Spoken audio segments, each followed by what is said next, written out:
How do you feel when you switch to Geico and save on your car insurance? It's like going to work on Thursday morning and thinking to yourself, just one more day until Friday. But then somebody walks into the elevator and says, Happy Friday! Then you check your phone quickly and discover today is actually Friday. So yes, happy Friday, random stranger in the elevator. Happy Friday indeed. Yep, switching and saving with Geico feels just like that. Get more with Geico. How do you feel when you switch to Geico and save on your car insurance? It's like finishing your laundry and successfully matching all your daughter's baby socks together on the first try. Let's see. Panda socks, fire truck socks, socks with those cute little strawberries on them. You matched each and every one of those tiny socks. I mean, has this ever happened in the history of laundry? And a penguin wearing a cowboy hat socks. Done. Enjoy the moment, Dad. You've earned it. Yep, switching and saving with Geico feels just like that. Get more with Geico.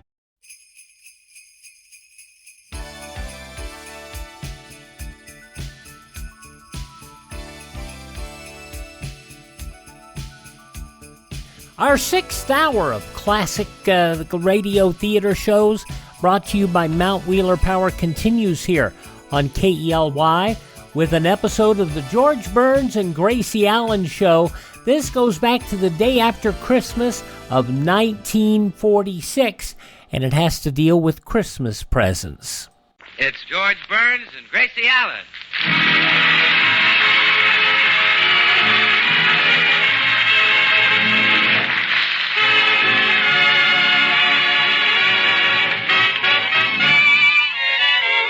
With yours truly, Bill Goodwin, and the music of Meredith Wilson and his orchestra.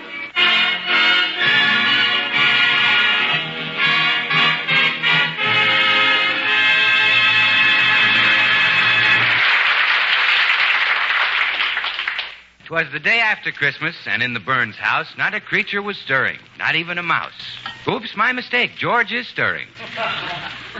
You know, Gracie, I just can't get over this beautiful Christmas present Eddie Cantor gave me. $110 smoking jacket. Yes, it's hard to believe, all right, but there's the price tag hanging right on it.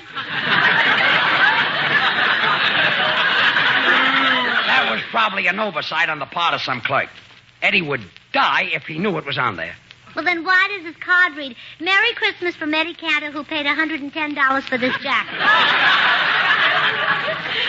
Some clerk wrote that. Did you see what it says on the outside of the package? No. It says special delivery. What's 13 cents to a man who's already spent $110? Well, I don't care. It's a beautiful gift. Boy, $110. I'll bet that's more than he spent on Ida. Well, of course it is. He got her for nothing. I meant that's more than he spent on her Christmas present. There's something awfully strange about this, George. It's not like Eddie Cantor to spend all this money. Well, I guess he figures he can't take it with him. George, if Eddie can't take it with him, he'll find a way to send for it. There's the door. I'll answer it. Gee, $110 smoking jacket. No more of those 2-for-a-nickel cigars while I'm wearing this. From now on, I smoke only Royal Havana Super Deluxe King Specials. 3 for a dime. That was the delivery man, George. Look, someone sent you an Erector Set. Erector Set? Uh-huh. That's a child's toy. Somebody's trying to rib me. What does the card say? It says, to little Georgie Porgy from Santa Claus. Oh, fine. George, did you write Santa Claus a letter? This is not from Santa Claus. It's from somebody who wants to pull my leg. Oh, that's your tailor. He's always wanted to get your legs even. My legs are even. Some wise guy. Anyway, this Erector Set just makes me appreciate Eddie Cantor's gift all the more. $110 smoking jacket. Now, there's a present. Oh, well, don't feel so bitter about this Erector Set, dear. Maybe it'll be lots of fun. Look at the things it says you can make with it. A teeter-totter. A teeter-totter? Oh, jolly. Won't the fellows at the cigar store envy me when they see my teeter-totter? Well, now just a I'll minute. hide it behind my back and say, guess what, fellas? And they'll say, golf clubs? Fishing tackle? And I'll say, no, a teeter-totter. Oh, I'll answer Answer it, dear. You play with your Erector Set. Play with it, my foot. I wouldn't touch the silly thing. Good morning, Mrs. Burns. Here's your mail. Oh, thank you, Mr. Postman. Well, how do you feel? Did delivering all that Christmas mail wear you out? Oh, yeah. My feet have blisters that belong on a B-29. Oh, you poor man. I delivered more mail than Bing Crosby's obstetrician. Well, I hope Santa Claus was good to you. Was there something nice in your stocking yesterday morning? Yes, but there was something horrible in my wife's stocking. Oh, what was it? My wife. How about your Christmas, Mrs. Burns? Was the jolly old gentleman with the big tummy good to you? Oh, George is always good to me. This year he gave me a lovely gold bracelet. I picked it out myself. Then it wasn't a surprise? Well, it will be to George. He doesn't know about it yet. And right now I don't dare tell him. He's in a pretty bad humor. How come? Oh, some practical joker gave him a child's toy for Christmas. One of those Erector sets. George is furious. I pulled a similar joke on my wife Bertha one Christmas. I gave her a broom. Well, what's wrong with giving your wife a broom? It had a saddle and stirrups on it. Bertha was mad as a hornet. Well, I'll bet it handed you a laugh. Laugh, I thought I'd die. And so did the doctor. Well, goodbye, Mrs. Burns. Remember, keep smiling.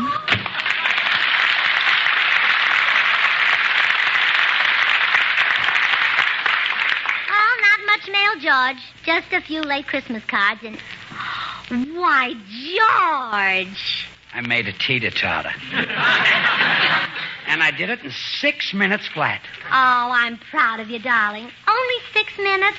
Why, it says right here in the box, to make a teeter-totter should take the average child about... Well, it's new to you. What does it say the average child should take? 30 seconds. Well, anyway, this thing is sure a lot of fun. And now I'm going to start a steam shovel. Come in. Mr. Burns? Yes, what is it, son? I believe you've got my Erector Set by mistake. Huh? My name is Georgie Lemaire, and I live across the street. And the delivery man says he got the wrong house and left it here. Oh, we're sorry it happened, little boy. Put it in the box, George, and give it to him. Wait a minute. Look, kid. How would you like to have a nice smoking jacket? $110 smoking jacket. No, sir, I want my Erector Set. Well, give it to him, George. But, kid, look. This smoking jacket is from Eddie Cantor. Who's he?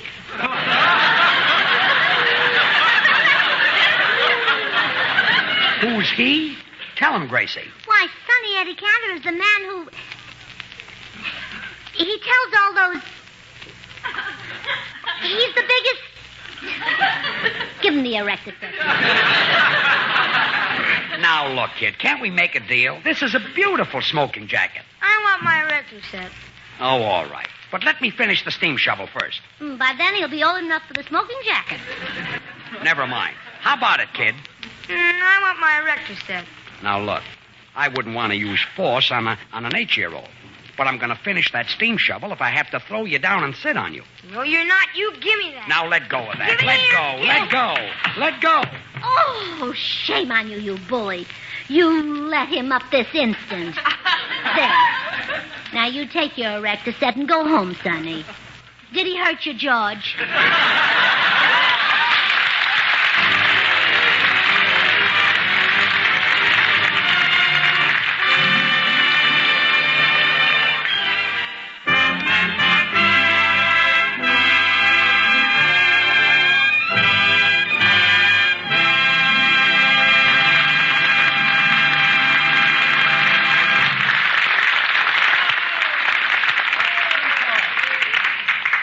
Darn kid.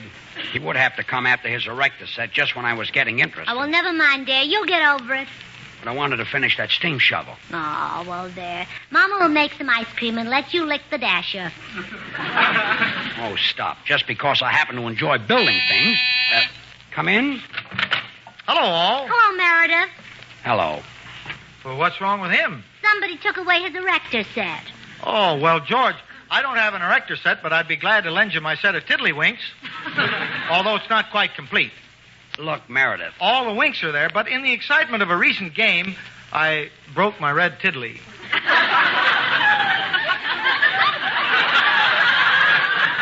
Meredith. Or, you might be interested in a Cupid doll I have, which, when patted on the stomach, says Mama. No, I'm not in. Would you care to hear how I got that Cupid doll? No. It was at the Saragordo County Fair back in 1928. There was a booth there where for a nickel you could buy 3 baseballs, hurl them at assorted knickknacks, and keep whatever knickknack you knocked over. I purchased 3 balls and let fly with the right goodwill. And you knocked over the Cupid doll. No, I knocked over J.C. Tolliver, a local apothecary. He was at a nearby booth eating hot buttered popcorn. My goodness. Undismayed, I cut loose with the second baseball. Oh, and that time you got the Cupid doll. No, got J.C. Tolliver again. He was bending over to pick up his hot buttered popcorn. Show me how he was bending over, Meredith. Like this, George. Ow! Goodbye, Meredith. Goodbye, all. Oh, yeah.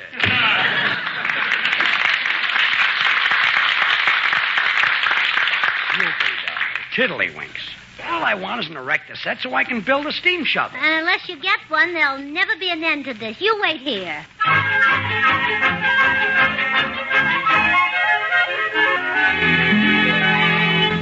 Gee, Gracie, you shouldn't have done it. Well, George, I knew you wouldn't be happy until you had an Erector Set, so I went to the store and got you one. Boy. Hey, where'd you get the money? I traded a smoking jacket for it. You traded Eddie Cantor's $110 smoking jacket for this Erector Set? That smoking jacket didn't cost $110, dear. I talked to the man Eddie bought it from. But it had a big price tag on it. He bought that from the same man. Well, how much did Eddie pay for the jacket? 100? No. 75? Nope. 50? Mm-mm. How much? Well, the Erector Set was 12 and a half. Yeah. I traded the smoking jacket. Yeah. And we owe the store 2 and a half. The smoking jacket cost $10. That included 4 boxes of cigars. The cigars I didn't even get. You didn't get the set of dishes either. A set of dishes came with it? And a pocket knife. A pocket knife? And a round trip to Azusa. Murder. I'd like to have had the pocket knife. Yeah. Well, the salesman said that knife really should be in the pocket of the smoking jacket at all times. Why? Well, in case you spill water on the jacket, you can cut your way out before it chokes you to death. He's exaggerating. Besides, I don't care what Eddie paid for the jacket. It's the spirit of the gift that counts. Now, you go right back to the May Company and get it. It didn't come from the May Company. Bullock's? No. Broadway? Uh-uh. Where? Laughing Frankie Gordon. That smiling Frankie Gordon. He laughed when he saw that. Well, you get it back here. No matter what the jacket is worth, it's Eddie's gift to me, and I want it. Besides, I don't believe all that stuff about a free trip to Azusa and a set of dishes. Eddie Cantor's got plenty of money, and he... Come in. Oh, Merry Christmas, George and Gracie. Merry Christmas. Well, Eddie.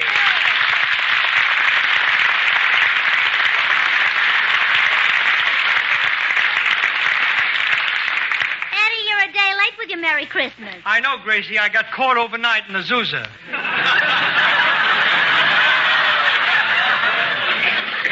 Azusa? Yeah, I just happened to have a round-trip ticket. I see. Eddie, what did you give Ida for Christmas? Ida, oh, a lovely gift. A set of dishes.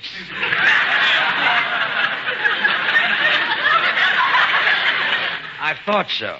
And how about your 5 daughters? Well, to Janet, the oldest one, I gave a beautiful pocket knife. Then to each of the other 4 girls, I gave a box of cigars. Cigars? Money is no object to me. But, Eddie, your daughters don't smoke cigars. Their husbands can smoke them. But won't the cigars be awfully stale by then? They'll be dead and buried by then. Oh, yes, oh, yes. But enough about my Christmas. Did you get the smoking jacket I sent you, George? Oh, yes. Thanks, Eddie. Oh, that's all right. What's $110 among friends? Who said anything about $110? The price tag came off? could it? I stuck it on with a Pabst beer label. Oh, well, as long as I know you got it. Well, now, how would you two like to eat dinner with me, huh? Oh, we'd love it. Well, thanks. Now, don't fix anything extra, Gracie. I'll take potluck. You're eating here? Well, yes, I want to see George in that beautiful smoking jacket I gave him. Why don't you put it on right now, George? Yes. Gracie, run get that jacket for me. Yeah, all right. It's in the next room. I'll be back in a half hour. Yeah. Wait a minute. It takes you a half hour to walk into the next room and back? Thick carpets. Oh, yes. Let me get it for you, No. huh? I just happened to think. I took the smoking jacket to the cleaners. Already? Well, yeah, George got smoke on it. I'll be right back. Well, look, my car's out front. I'll drive you to the cleaner. Oh, no. I'm too tired. I'd rather walk. Goodbye. Gee, I hope she gets it, Eddie. I wouldn't want anything to happen to a $110 jacket. Look, George, we've known each other for 25 years. You and I, well, we can be honest with each other. That jacket didn't cost $110. No? No. I put that price tag on it so as not to embarrass you. Embarrass me? How would you feel if you knew I really paid $150 for it? I'd die,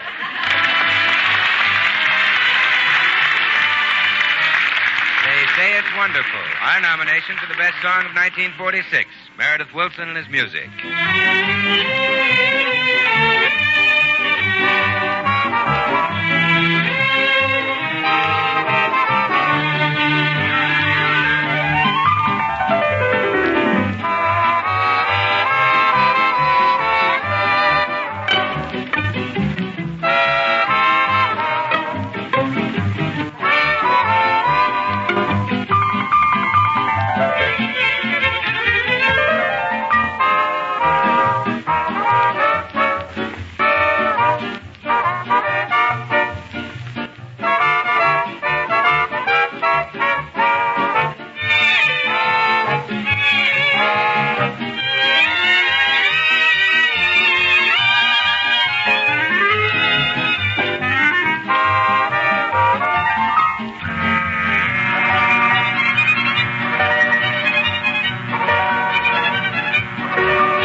Hi, George. Is Gracie here? No, Bill. She's going to pick up my smoking jacket. You know Eddie Cantor, don't you? Oh, of course. Hello, Mr. Cantor. Oh, Bill, my boy, how are you? Looks Fine. good. Haven't been by to call on my daughters lately. Oh, well, as a matter of fact, I did call on your daughter Janet last night. You weren't there. I know. I spent the night in Azusa. Bill, did you have a good time with Janet? Well, Mr. Cantor, I would have, but... But what? When did she start carrying a pocket knife? A smart Christmas present I gave her. How was Ida, Bill? Was she lonesome without me? Well, I don't know. She was out seeing the Jolson story. Every night Ida sees the Jolson story? She getting passes? Tell me, were the other girls home? Oh, yes. They introduced me to a game called Break One and Get One. Break one and get one? Yeah. It seems that some schnook gave Ida a cheap set of dishes. And she wanted the girls to get rid of them, so every time I broke one, I got a cigar. A cigar? Yeah, the same schnook gave the girls cigars. I wonder who that schnook could be. Oh, by the way, Mr. Cantor, speaking of the Jolson story, I think they should do a picture about you. No. How would that sound? The schnook story. It's no good. It wouldn't work out. Well, really, I think it's a great idea, Mr. Cantor. Now, Jolson had to have a handsome young fella named Larry Parks to play his part, but you wouldn't need him. That's right. I wouldn't. No, I could do it. Now, look, if you two think that you can... Well, I'm back. We can have dinner now. Oh, hello, Bill. Hi, Gracie. George, may I speak to you alone for a moment? Sure. Excuse us, Eddie. That's all right. Did you Did you get the smoking jacket? Well, I couldn't. The store was closed. Then what's in the package? Well, I stopped by the cleaners and got your overcoat. You can wear that at the dinner table. An overcoat? Well, we'll tell Eddie you're wearing the smoking jacket under it. He'll think I'm crazy. No, he won't. We'll open all the windows and get it freezing cold in the house. Thank goodness we live in Los Angeles when you can do that. Well, that's a big help. Gracie, it doesn't happen to be freezing cold outside. Well, open the windows anyway. In 2 minutes, he won't be able to see you for the smog. That won't work either. Oh, you put on the overcoat. I'll think of something. Okay. Anything to keep Eddie from knowing you traded in his Christmas present.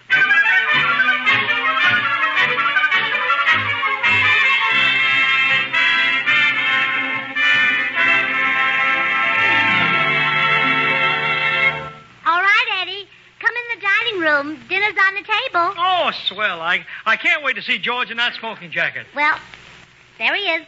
Yeah, he's wearing an overcoat. Well, naturally. We're having a cold meal.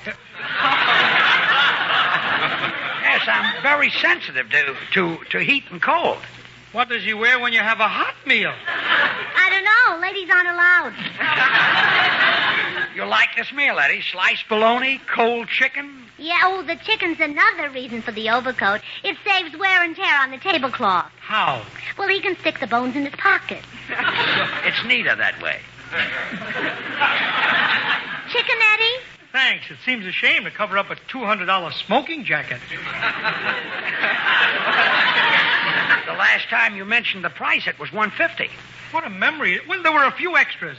Special buttons, fancy buttonholes, a $10 tip for the boy who delivered it. Bologna, Eddie? Only the part about the tip. Oh, you're passing the bologna. Thanks. Whatever it cost, Eddie, I really appreciate it. Well, don't mention it, George. I'm just a generous, open-handed type that loves to do things for my friends. Applesauce, Eddie? You're asking me to have some? Yes. Oh, in that case, thanks. As I was saying, George, I'm the generous type, and I never expect a favor in return. When I bought you that smoking jacket, I had no idea that I'd be asking you to appear on my radio program next Thursday night. Applesauce, Eddie. I just took some. This time I'm not asking you, I'm telling you. Well, how about you two coming on my show next week? I can arrange it so you won't have to pay any income tax. That's great. How can you do that? It's simple. I won't give you any money. But for old time's sake, what do you say, kids, huh? Okay, Eddie, we'll be on your program. Let's get to work on the script. I'll take off my coat and No, start don't, George. No, don't take the coat off. No. Hey, wait a minute. There's no smoking jacket under that overcoat. George, you've been robbed. Huh? The thief must still be here. Don't leave this room, Eddie Cantor. Gracie Allen, I did not steal it. Oh, it's no use, Gracie. We might as well confess. Eddie, we traded the smoking jacket in for an Erector Set. An Erector Set? For that $300 smoking jacket? That came with gold buttons and velvet lapels and silk lining that lit up with neon signs? A set of dishes and a pocket knife. And a round trip to Azusa? Oh, you know about that. Eddie, we know the jacket cost $10. Gee, I'm sorry. Kids, naturally, now I can't ask you to appear on my program for nothing. Honestly, I feel terrible. Well, why don't you pay us? No, then I'll feel worse. But I guess it's the only decent thing to do. Come on, you two come over to my house, and I'll make it worth your while, huh?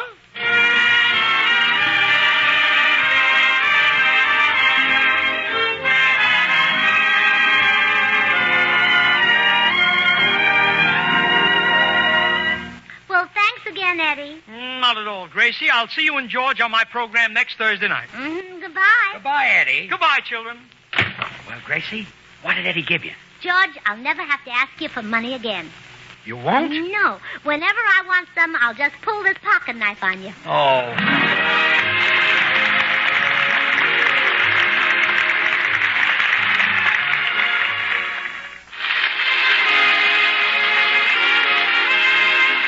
Join us again next week when we'll all be back. George Burns, Gracie Allen, Meredith Wilson and his orchestra, and yours truly, Bill Goodwin.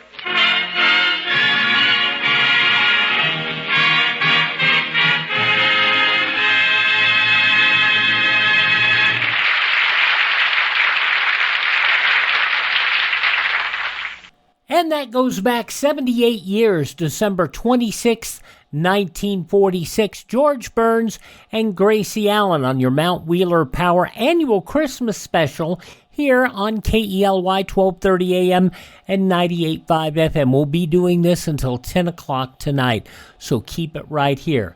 We'll continue with our 6th hour in just a moment. Do not go anywhere because we've got a lot more to come. Stay right here.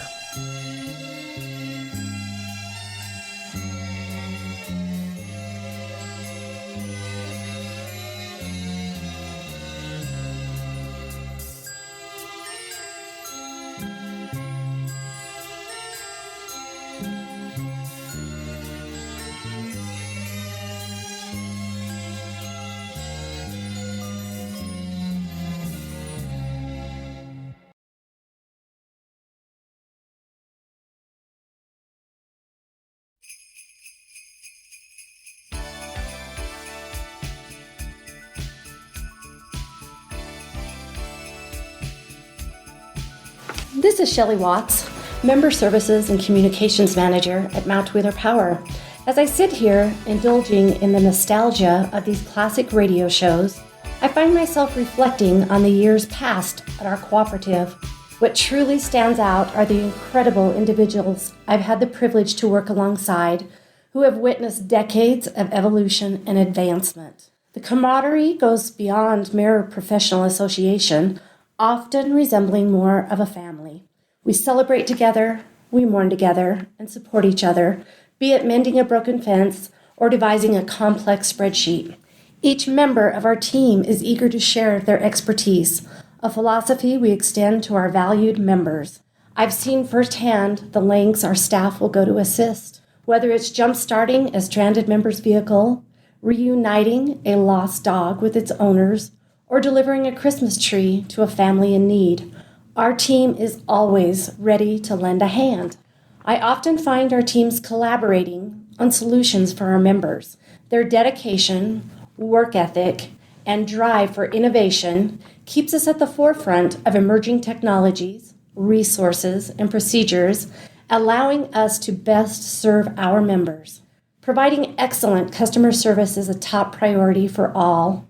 We strive to exceed expectations, whether that's helping members calculate savings on a new energy-efficient product or guiding them toward an assistant program to help them during difficult times. The holiday season always stirs introspection and gratitude within me.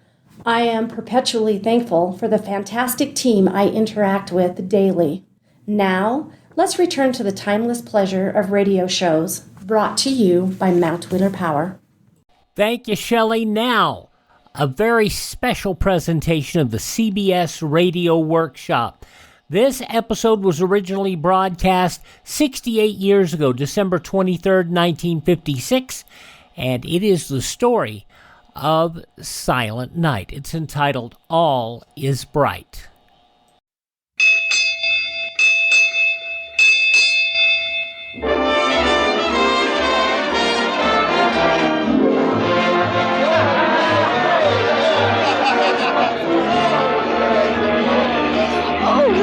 The Queen Mary. The purser said we'd meet her about 11. I have to see her.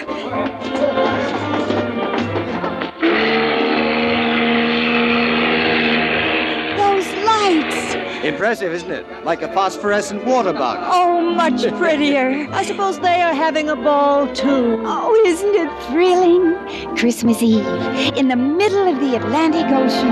And, oh, Jeannie. The CBS Radio Workshop, dedicated to man's imagination, the theater of the mind.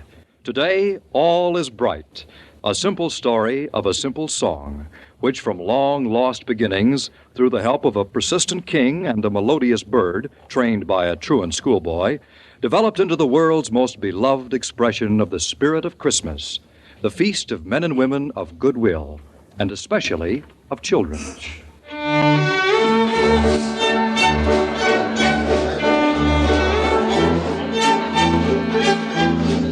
Takes me back, that. Huh?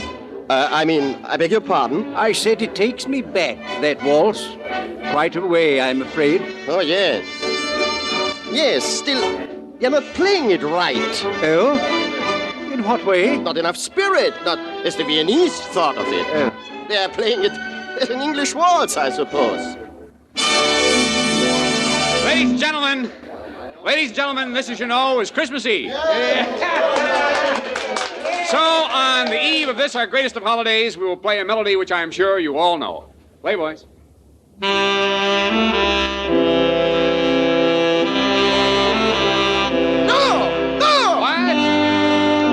What? Who? I'm sorry, Mr. Conductor. I did not mean to be heard. Well, sir, I don't see why... Oh, my maestro. Ladies and gentlemen, I'm sorry I didn't recognize the voice immediately. Allow me to introduce, ladies and gentlemen, the famous conductor of some of the greatest orchestras in the world. Maestro Reinhard Kramer. Ladies and gentlemen, the maestro is Austrian, I know, by birth that is, and since this worldwide favorite of all Christmas carols was written in Austria, I can't think of anything more fitting that the maestro himself should take over the baton. What do you say, ladies and gentlemen?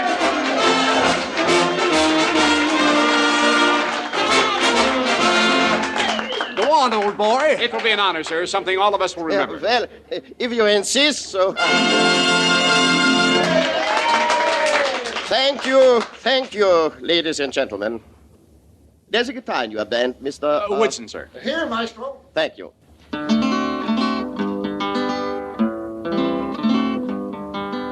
Yes, I will have to ask your indulgence, ladies and gentlemen, Mr. Woodson. But this song, you see, has meant a great deal to me ever since I was a child, so long ago. That was in a place called Hallein in Austria, near Salzburg. The composer of this melody, Franz Gruber, was his name, still lived there when I was a boy. And I went to school with his grandson, Felix. He later became a conductor in Vienna. Well, he also is now dead. It is really a very simple song. It was first written for just one guitar and two voices, clear, young voices. And the melody was somewhat different from the one we play today. It is only a peasant song, after all. A song without pretension. What feeling it has came from the hearts of two simple men, two friends, imbued with devotion to their fellow beings, a love of life, humility in the face of its mysteries, and a deep sense of reverence.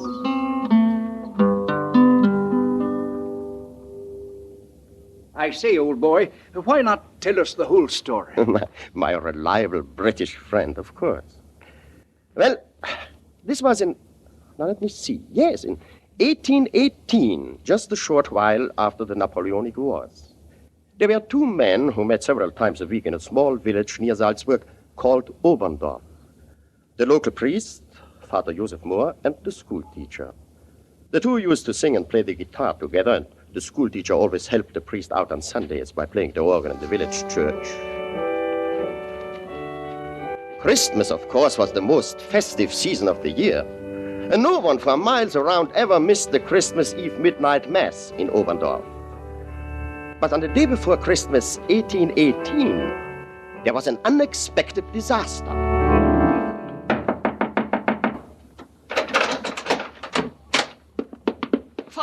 Father! Oh, gelobt sei Jesus Christus. Ewigkeit, Amen. What is the matter, Franz? The organ, Father. I had called the children in for practice, but the organ won't play. I can't get a sound out of it. You're sure? Of course I am sure. But there's a midnight mass. It couldn't have happened at a worse time. The organ man is not due until February or March. But what will we do for music at the mass? We can't disappoint all those people. I will have to think, Franz. Please, go back to the church now. I will be with you soon.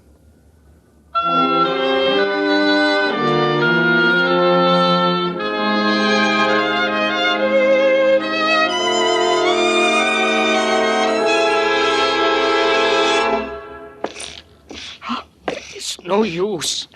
Franz. Yes, Father.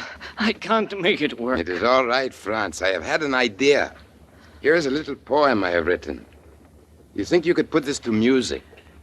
Stille Nacht, Heilige Nacht.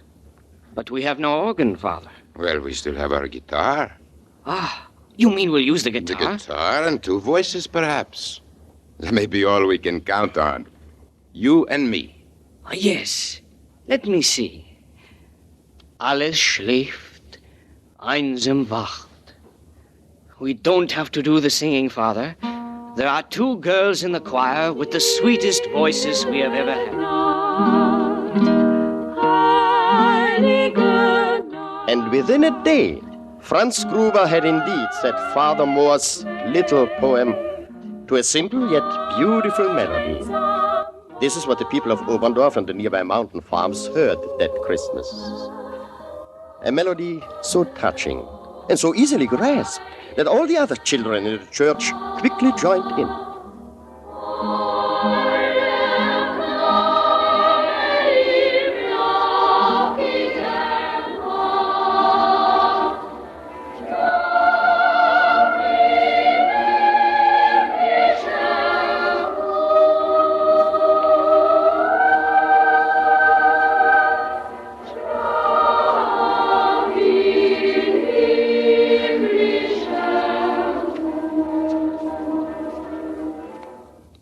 Well, that is how Silent Night was born.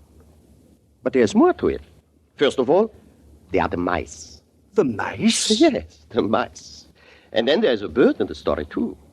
Well, the mouse part is simple. When the snows began to melt in the valley of the Salzach, where Oberndorf lies, the organ man, as Father Moore called him, arrived in the village. Organ building and repairing were highly specialized trades in those days. And many of the men skilled in them came from villages along the Ziller River in the Austrian Tyrol.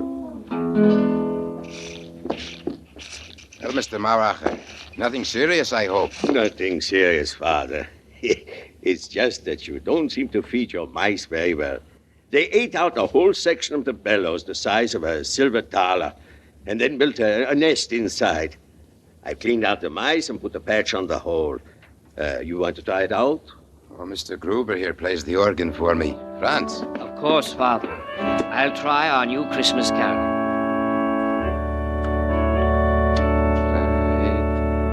Round yon dearest high holy pair, and their infant with curly hair. Say, that's a nice song. I never heard it before. That's great. Mind if I take it with me? I'll write it out for you. Oh, nah, I couldn't read it. Me, I carry them up here in my hat. Well, Mauracher, the organ man, did carry the new song in his head. And when he returned to his native Ziller Valley, he taught it to all the children there. Later, the young Strassers, 2 brothers and their 2 sisters, became especially fond of the Song from Heaven, as they called it. And they worked out a 4-part singing arrangement for the 2-voice melody. Stille Nacht, heilige Nacht, alles schläft. Old Mr. Strasser was a glove maker. And when his children were old enough, he sent them each year to the many big trade fairs of Europe to sell his output. But the children often felt lonely, of course, and homesick. And they used to relieve their feelings by singing all the songs that reminded them of home. And so, one day in Leipzig, the capital of the Kingdom of Saxony, a dignified elderly gentleman approached them.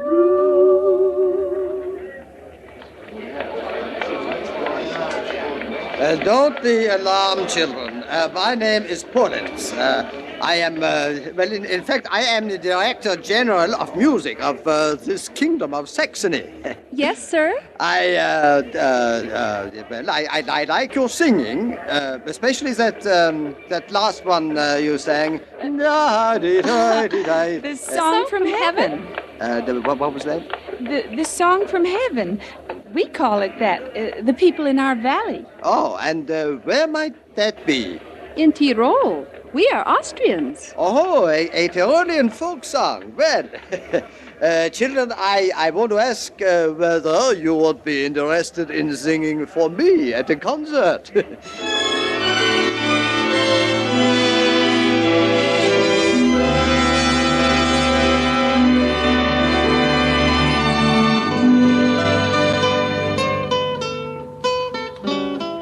This was only 15 years after Franz Gruber and Father Moore had written their little hymn of devotion. But Mauracher, the organ builder, had never troubled to ask who had written the song. And so when the Oberndorf Carol had a great success in Leipzig and then swept through Europe, it was as an orphan.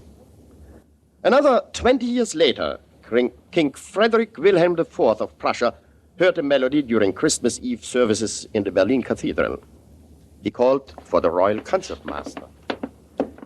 Your Majesty. Herr Eck, you are the concertmaster of the Kingdom of Prussia. What is the origin of that hymn, that lovely melody that was played tonight during our services? I'm sorry to say that I do not know, Your Majesty. The melody, if I might say so, suggests an Austrian origin. Haydn, perhaps. Well, then it's off to Austria you go. I want to know who wrote that song, and I don't want to see you again until you found out. Yes, Your Majesty.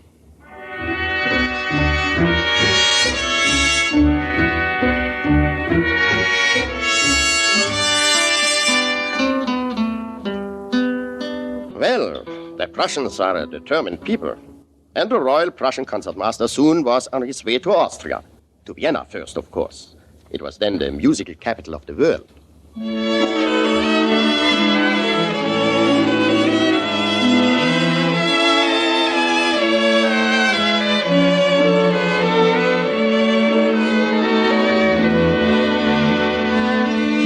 Most honored, sir. I have been music librarian here at the Imperial Archives for many years, and I can assure you I've never heard nor read that melody. And I can further add that Joseph Haydn did not compose it, nor did the great Mozart. Of course, it is just possible that Joseph Haydn's brother Michael wrote it. And now that I come to think of it, there are certain similarities of phrasing. Yes, but where can I find out for certain? Well, most of Michael's works have been lost, unfortunately. However, he was organ master at St. Peter's Abbey in Salzburg for a good many years. You might inquire there.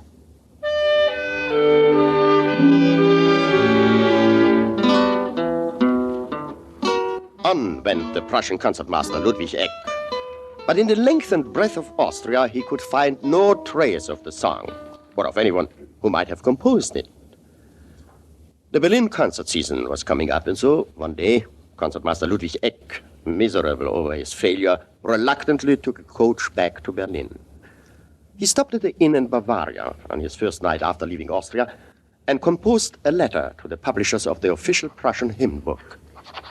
And would therefore suggest in the next edition of your hymnal, you list Silent Night, Holy Night as probably by Michael Haydn, brother of the celebrated Joseph. There, that ought to do it.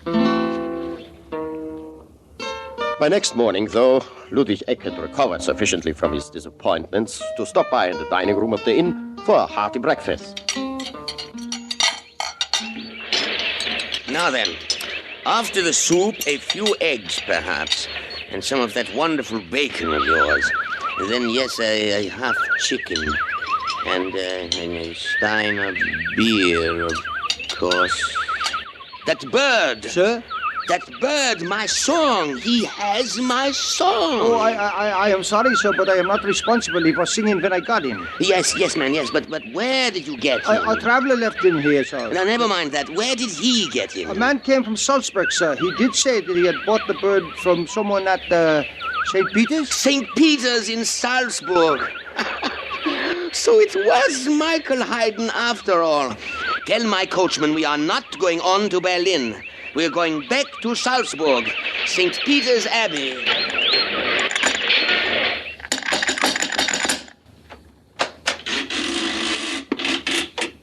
Gelobt sei Jesus Christus. Yes? The abbot. I am emissary of His Majesty, the King of Prussia. Now, please tell your abbot that I must see him. Ludwig Eck was cordially received by the abbot and invited to stay and examine Michael Haydn's remaining manuscripts. He pored over yellowing scores for a week and found nothing. And so, Ludwig Eck went home to Berlin. There was one person, though, who had overheard the concertmaster's story of the singing finch.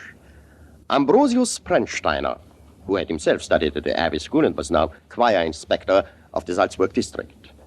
He had developed an idea.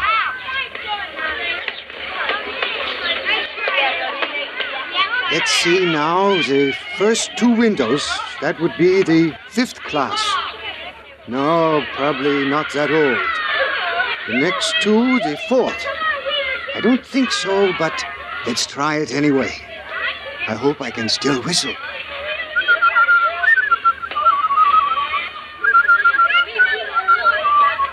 No, that's no good. Well, let's try the 3rd class.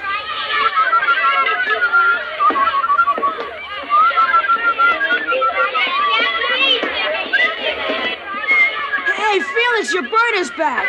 That singing bullfinch you taught that Christmas song to when you saw that Bavarian. No. Yeah, well, listen for yourself. There couldn't be any other bird who knew that melody. But how could he have come back? Well, don't ask me. Let's look at it. Sir? What's your name, boy? Felix Gruber, sir. And you have been capturing birds and teaching them to sing and then selling them? Well, only a few times, sir. Oh, never mind now. I myself tried to earn a few groschen that way when I studied in that same room. Not that that is any excuse. No, sir. I have something more important now. Did you ever teach one of your birds a song that goes like this? Yes, sir. Well, where did you learn that melody? From my father, sir. He's a musician. He made it up. He made it up? Yes, sir. At home, we always sing it at Christmas. And where is home, may I ask? In Hallein, sir. My father is choir master. Come on, boy, jump down from the window. I'll catch you. We're going to Hallein. You boys, you may tell the master that Felix Gruber has been excused for the rest of the day.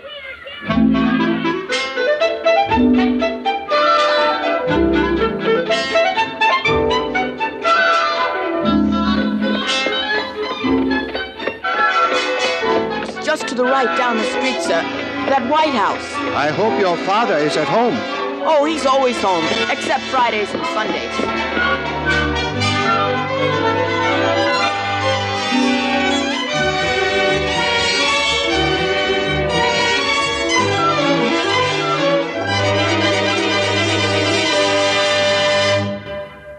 So you did write that song?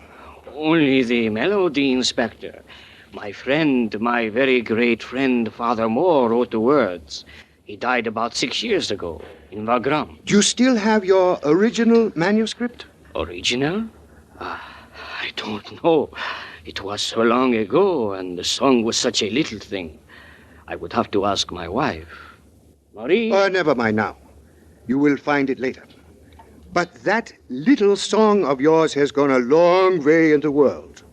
There was a man down here all the way from Berlin to find out about it. About that song? Yes, about that song. Here is a copy of a book he left with me. It was published in Leipzig, and it has your melody. But here is what you had better do now that fame is catching up with you.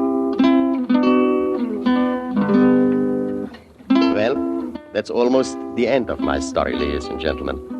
Except that the letter went off shortly from Hallein to the Royal Concertmaster of Prussia, Ludwig Eck.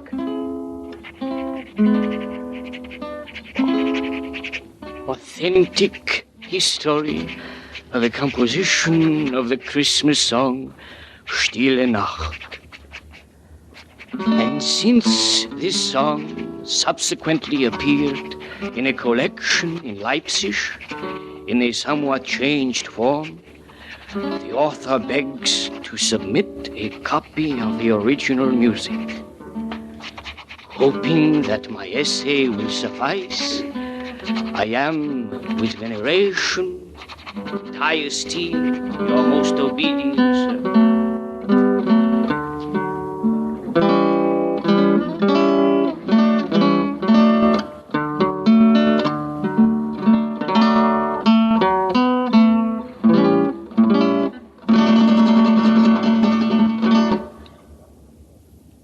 Franz Gruber died 10 years later, as poor as he had been born. And now, ladies and gentlemen, there seems to be only one thing left for me to do, and the only thing I was asked to do in the first place, and that is to play the Song from Heaven, as those Tyrolean children called it, as I feel it should be played. I hope that the orchestra, perhaps some of you, will join me.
You have been listening to the CBS Radio Workshop and All is Bright, the story of Silent Night, written by Henry E. Fritsch, with the original music of Franz Gruber and additional music composed and conducted by Alexander Steinert. Rudolph Weiss was heard as Kramer, Joe Julian as Father Moore, and Herm Dinkin as Gruber. This is Bob Pfeiffer inviting you to listen to the CBS Radio Workshop each Sunday at this same time.